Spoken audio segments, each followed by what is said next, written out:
Sir azdan şirkət kimi qeydiyyatdan keçdikdən sonra biz idarə paneli ilə qarşılaşırıq. Vakansiya necə yerləşdirilə bilər? Vakansiya yerləşdirmək üçün idarə panelindən yeni vakansiya və yaxud da ki, vakansiyalar bölməsində yeni vakansiya düyməsinə klikləyirik. Bu zaman bizim qarşımıza başlıq, təsvir haqqında məlumatlar çıxır.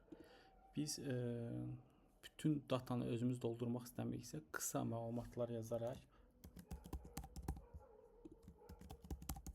yazırıq və EA ilə düzəlt, süni intellektlə düzəlt düyməsinə klikləyirik.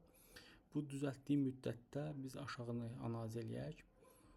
Burada işə qəbul axını necə keçirilir? CV-ni uyğunluq faizi, yəni sizin vakansiyaya uyğun CV-lər neçə faiz uyğun olarsa növbəti mərhələyə keçsin. Burada siz özünüz təyin edirsiniz. 70%-dən aşağı olan CV-ləri sizə uyğun deyil kimi qəbul edirsiniz və bu növbəti mərhələyə keçmir. Bunu 50 də eləyə bilərsiniz, 30 da eləyə bilərsiniz. Bu sizin öz istəyiniz asılıdır. Və ya imtahan təyin edə bilərsiniz. Bu digər videolarımızda olacaq. İmtahan yaratmaq düyməmiz olacaq bizim. Oradan baxa bilərsiniz. Deməli, buradan dərc olma tarixi indi və yaxud da ki, hər hansı bir tarixi seçə bilərik. Həmən tarixə görə nə vaxt elan publish olsun, yəni dərc olsun göstərə bilərik. Burada maaş haqqında falan məlumatlar.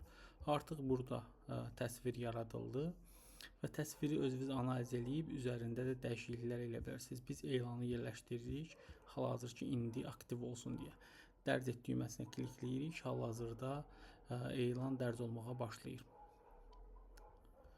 Elan dərc oldu, xatimə elan dərc oldu və artıq saytda da göstərir. Saytda baxmaq üçün burada saytda bax düyməsinə klikləyirik və həmən elanı saytda da görə bilərik. Daha sonra burada olan digər düymələr haqqında mən məlumat verim. Müraciətlər bölməmiz var ki, vakansiyasının içərisinə daxil olduqda müraciətləri görürük. Buradan redaktə eləyə bilərik. Buradan eyni vakansiyanı ikinci dəfə kopyala